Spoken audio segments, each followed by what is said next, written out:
Hi everyone, I believe that this video is going to find you well wherever you are. Now, here is the leaked video have been exposed out in social media, confirming to the people in the Republic of Kenya that the rumors which we have heard and which you have known on selling Jomo Kenyatta International Airport is just a kind of political rift or wrangles emerging coming out from our politician.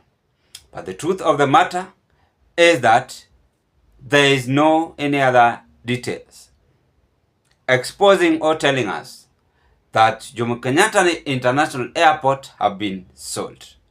And without wasting of time, ladies and gentlemen, the manager of Jomo Kenyatta and Nelson Amenya yesterday had a long discussion on this movement.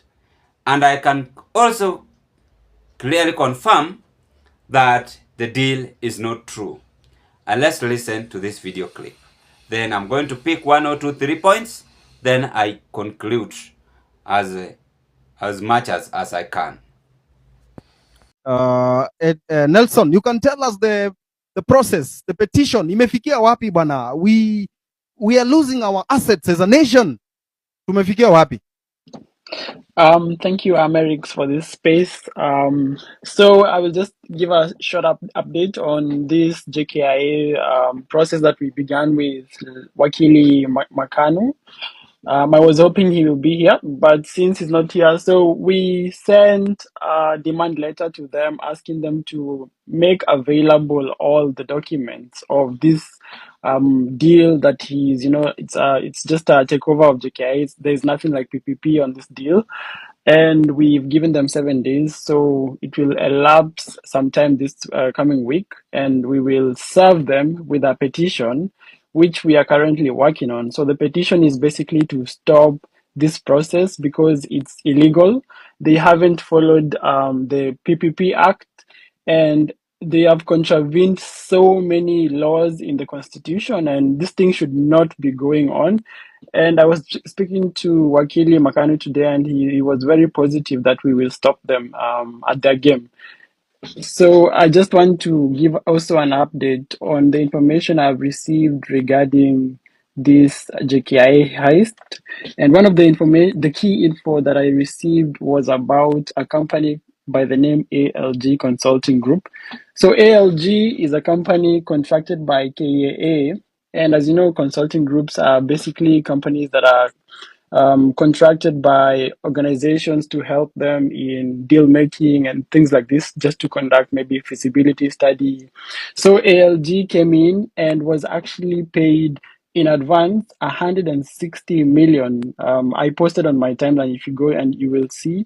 So they were paid 160 million in advance so that they can fast track this deal. But ALG, in their submissions and in the documents I have seen, also in their informal communications that I was able to see, they were saying there is so many red flags in this project. They don't understand why KA would still go ahead with it. And one of the red flags is so there's a report called the CSIA report, and in this CSIA report, Adani wants the Kenyan government, and I will read what they actually wrote to the Kenyan government, to KAA. They say the concessionaire will carry out social impact assessment. Concessionaire is basically the Kenyan government through KAA. They will conduct an social impact assessment and due diligence on the project area and conduct consultation with the affected people before commencement of the project to reduce social impacts and risk of opposition. So they were already aware that there will be some kind of public uproar. They go on to say that the contracting authority, in conjunction with other government agencies, will be responsible for mitigating and managing any public opposition, protester actions, and associated site risks. So they were very much aware of what they were doing, and they had anticipated that when this thing goes public, that it's gonna cause some kind of unrest, and they were warning the government that when this comes up, they need to be ready to deal with, this kind of unrest. But what they did not anticipate is that it will be before they conclude the deal. So this is what they never anticipated. So let me go back to ALG. ALG raised another red flag. They said that the capex refund that Adani Group wants after 30 years, they want basically a refund of the $2 billion. So in the previous documents that I had gotten, they were saying that they need about $1.8 billion to run the project. But after I saw other documents that said they needed $2 billion now to run this project. And you need to understand that they're all talking about IRR. IRR means internal rate of return. So basically, they're saying in 30 years, they will require their capex amount back with IRR. So meaning in 30 years, 2 billion now will be probably equivalent, will not be $2 billion, which we are seeing now. It will be more than this. And also, the ALG group raised another red flag. They were saying how can Adani Group ask for 18% equity on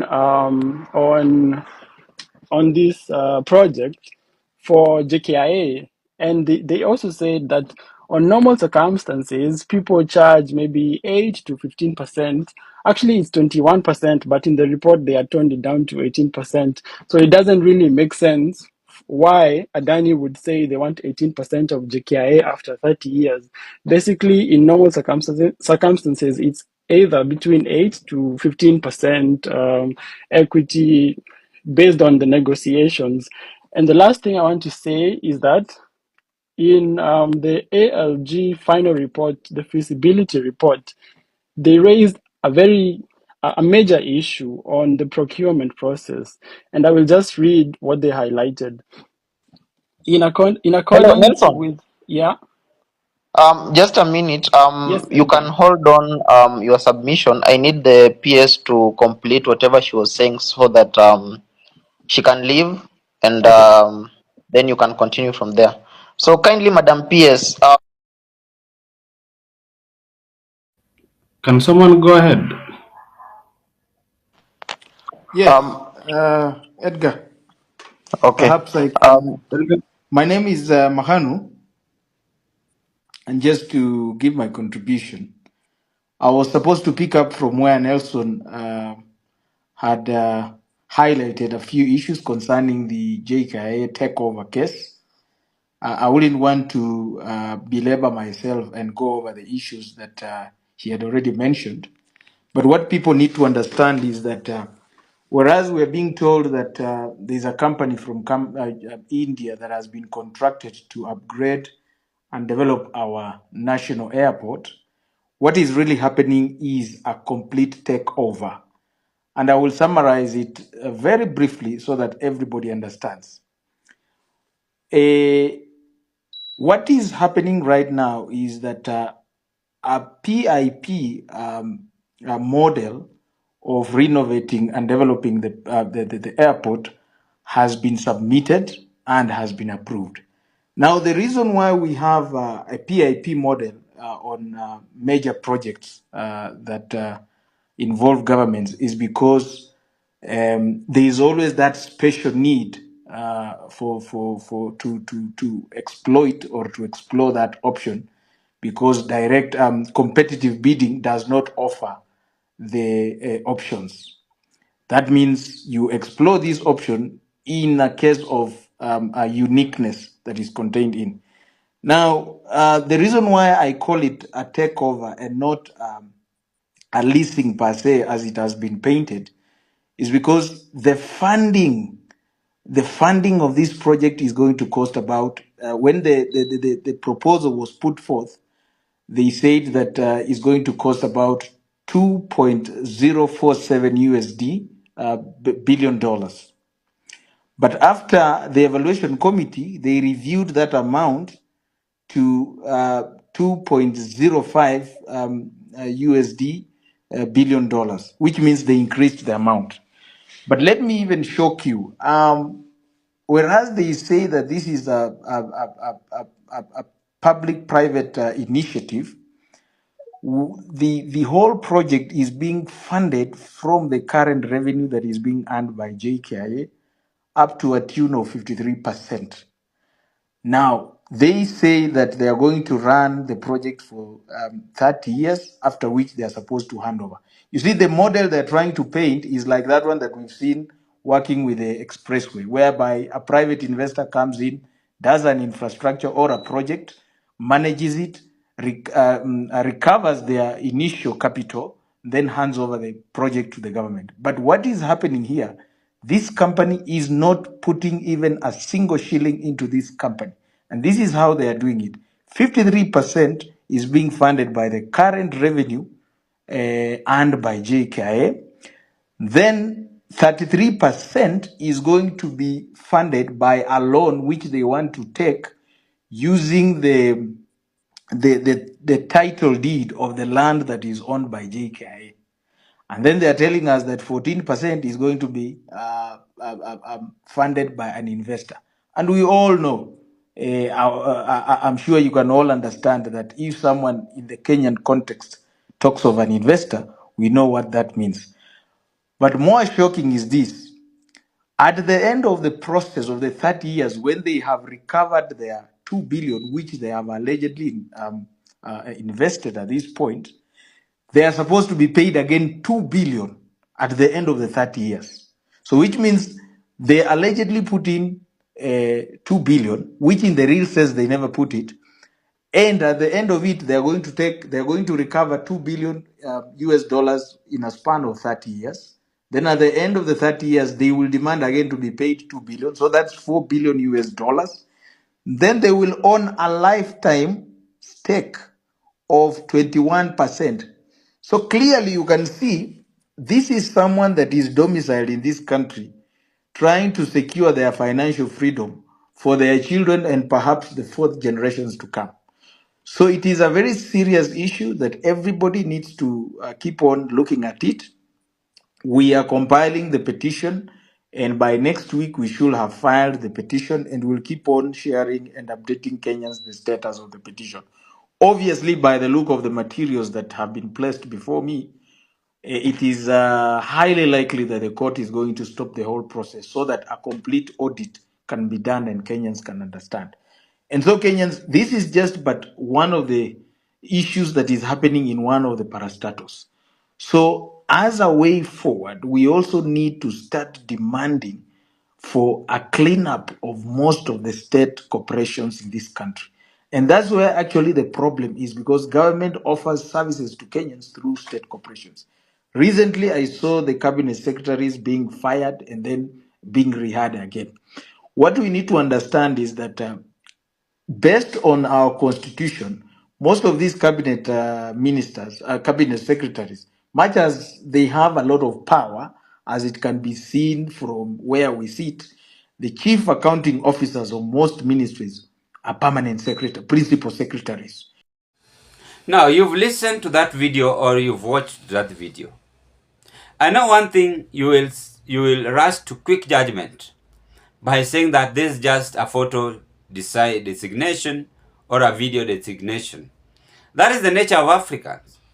But let us sometimes also stand firm to our country to avoid rumors. You know, I normally don't like spreading rumors.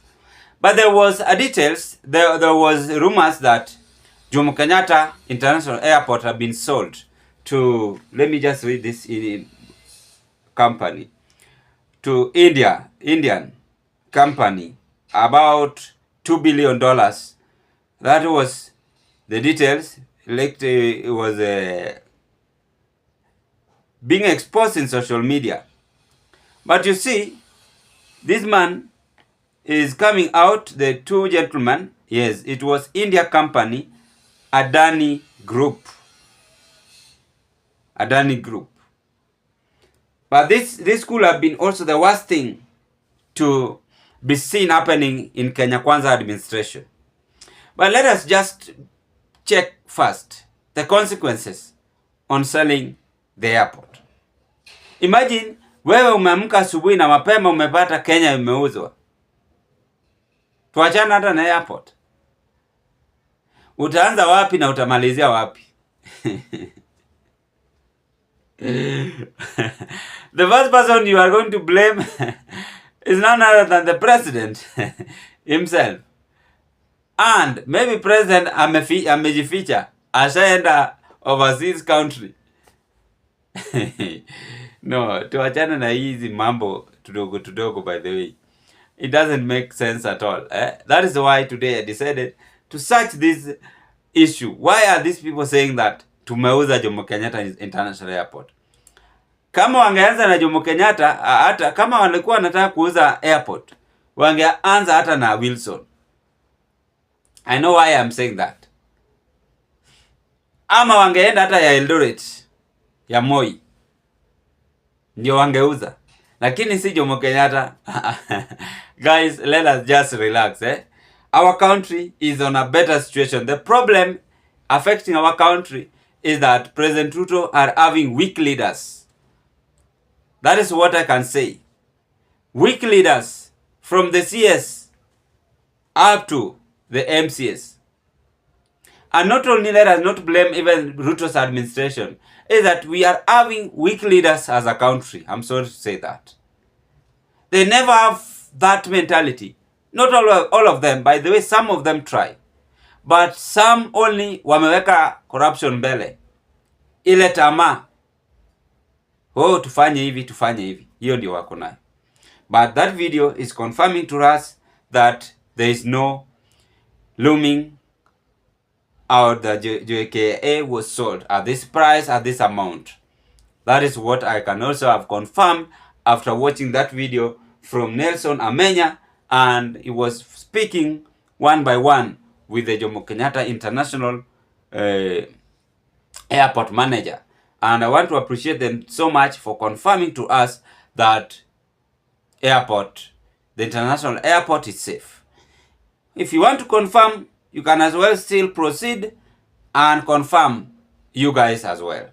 I rest my case at that point. That is what I want to say, and I fulfill the promise which I had made on the other video, which I analyzed for you to understand more updates. I rest my case at that point. If you've never subscribed to this YouTube platform, subscribe. Like this video, watch, share, and give us your opinion. I want to appreciate the new subscribers, and thank you so much for your subscription. We are still on a road path of 4,000 subscribers. If you work smart at the end of August, hopefully we're gonna hit it. I will appreciate you so much if it is possible. Thank you, ladies and gentlemen.